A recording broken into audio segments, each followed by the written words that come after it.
Ami, vamos estudar a Super Parashá dessa semana? Vamos! Mas em que Parashá nós estamos? A gente tá na Parashá Bo. E essa Parashá continua as 10 pragas. Até agora foi a praga do sangue, dos sapos, do piolho, dos animais ferozes, da morte dos animais, das bolhas na pele e do granizo. Agora, a 8ª praga é a praga dos gafanhotos.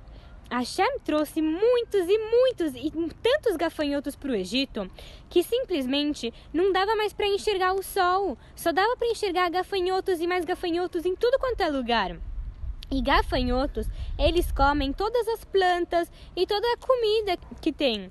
Então, por causa disso, eles começaram a comer todas as comidas dos egípcios. E os egípcios não tinham mais comida. No campo, eles comeram tudo. Eles entraram nas casas e comeram tudo. E simplesmente os egípcios não iam mais trazer comida. Então, essa foi uma praga muito severa para eles. A 9ª praga é a praga da escuridão. De repente, no meio do dia, virou noite, mas era uma noite muito mais escura do que a noite que a gente conhece. Era uma noite que, se você colocasse a mão na frente do seu rosto, você não ia ver nada. Então os egípcios não conseguiam ver absolutamente nada. Eles tentavam acender tochas e velas e fogo, mas simplesmente não dava para ver. E aí então, depois a praga se tornou pior ainda. A escuridão ela se tornou tão pesada que simplesmente não dava mais para se mover. Então, um egípcio que estava sentado não conseguia mais levantar.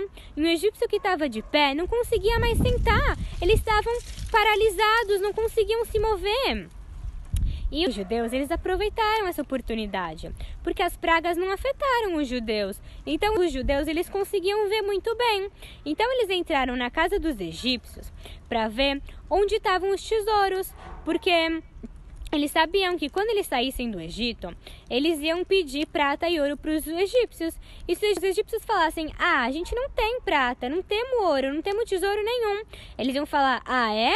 O que você tem naquela gaveta ali? Eu sei que você tem tesouro, tá naquela gaveta. Então, por isso, eles checaram todo o ouro e a prata. Mas eles não pegaram nada, porque é proibido roubar. E a 10ª praga era a praga mais severa de todas. Era a praga da morte dos primogênitos. Todos os primogênitos dos egípcios morreram.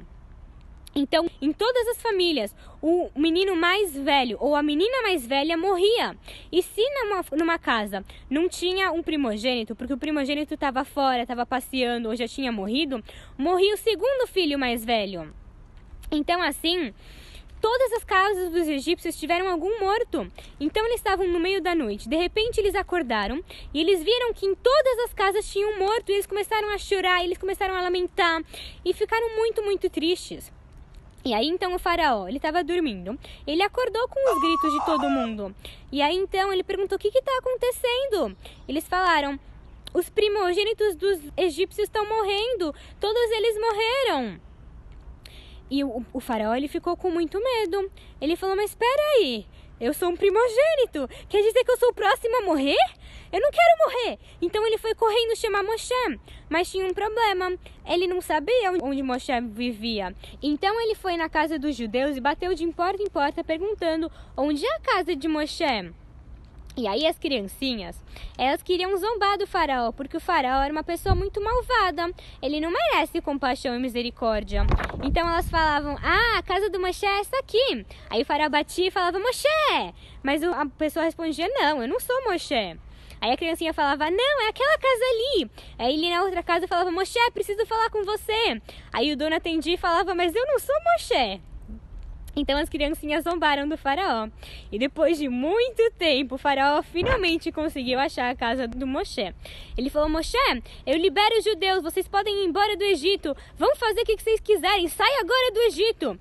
Mas Moshe falou, não, agora tá de noite, a gente não vai sair do Egito à noite. A gente só vai sair do Egito de manhã, para não parecer que a gente é ladrão, que a gente tá saindo sem permissão. E aí então, de manhã, finalmente, todos os judeus, sem exceção nenhuma, saíram